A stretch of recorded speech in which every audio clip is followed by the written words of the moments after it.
At this point, I think enough praise has been heaped onto Boyhood to reach to the moon and back, so I probably don't need to convince you that it's great. But it is. It's great. Getting to see the main character actually grow up, from age 5 to 18, takes what would already be a really good coming-of-age film and injects it with a layer of profundity that elevates it to a must-see. It's more than just the watch this kid grow up movie. It's immensely relatable, thought-provoking, and quite moving.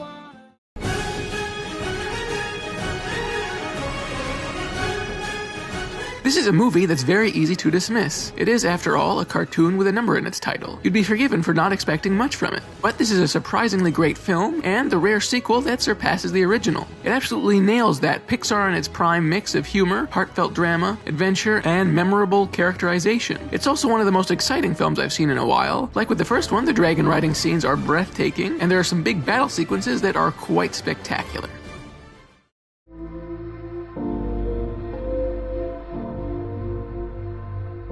This is the follow-up to David Michôd's dazzling debut, The Amazing Animal Kingdom, and though it's not quite on that level, that was always going to be a tough mountain to climb. Stark, grim, but also beautiful in its own way, the film finds Michôd reteaming with his Animal Kingdom composer, Anthony Partos, and the result is an amazingly striking movie with a low-key intensity that's pretty much mesmerizing. Michôd is one of those rare directors who always seems to know the exact right thing to do with the camera without ever showing off or being flashy. He's only 2 films into his career and, unless something goes horribly awry, it's already very clear that he's got a pretty great career ahead of him.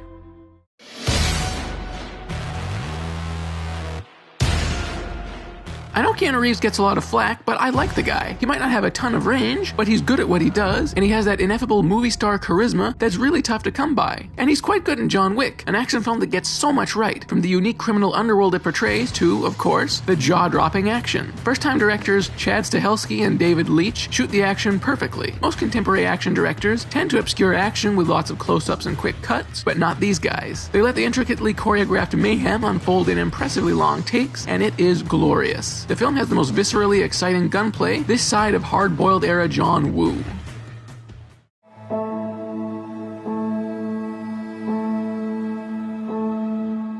Was one of those movies that really knocked me back. It's a simple enough story about revenge and how that can spiral out of control, but it's such a well-constructed film. There are long stretches here that are completely dialogue-free, and where director Jeremy Saulnier shows a very keen mastery of visual storytelling. Most notably, the first half hour or so is almost completely devoid of dialogue, and it's just brilliantly executed. The film has a sense of style and a pitch-black sense of humor that's reminiscent of the Coen brothers at their best. It's also nail-bitingly tense in parts. It's so good.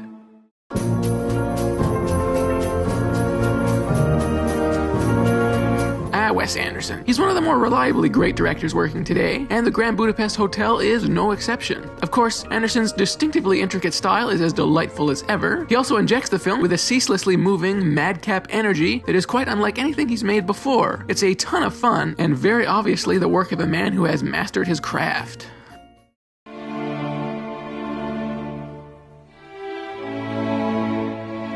Gareth Evans' follow-up to The Raid takes the original film's tightly contained, single-location focus and blows it up, telling a sprawling crime story that encompasses an entire city. This expansion doesn't always entirely work. The 2.5-hour runtime feels a tad long, and the narrative, involving a war between 2 rival gangs, consists almost entirely of crime movie tropes. But the action, oh man, the action. The film's martial arts action is a thing of beauty, with one scene after another that's pretty much guaranteed to glue a smile to your face. It's exciting, inventive, and perfectly staged, and it's just a complete joy to behold. There are some all-time great fight scenes here, not to mention a set piece that combines a car chase, a hand-to-hand fight, and a shootout in the most flat-out awesome way imaginable.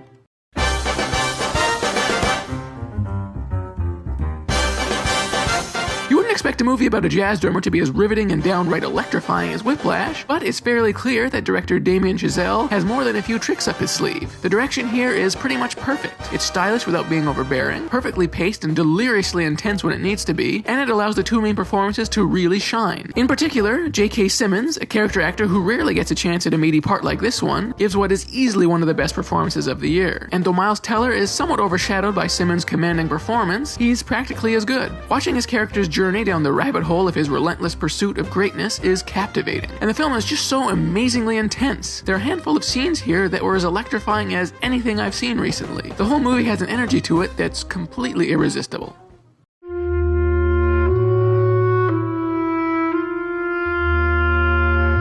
A lot of attention has been paid to Jake Gyllenhaal's impressive performance in Nightcrawler, but as great as he is in that film, I think he's even better here, as a mild-mannered professor whose life starts to unravel when he spots his exact double. Directed with an almost Kubrickian eye for detail by Denis Villeneuve, the film is beguiling and entrancing and absolutely riveting throughout. Special mention must also go to Danny Benzi and Sander Jurrian's unnerving score, which helps bring the film a lot of its driving tension. The movie gets more and more odd as it goes along, eventually reaching a conclusion that really does have to be seen to be believed, but it never feels like weird for the sake of weird. The film always seems to be acutely aware of its own internal logic. It's the type of movie that burrows into your brain and refuses to let go. It's haunting, entrancing, and amazingly memorable.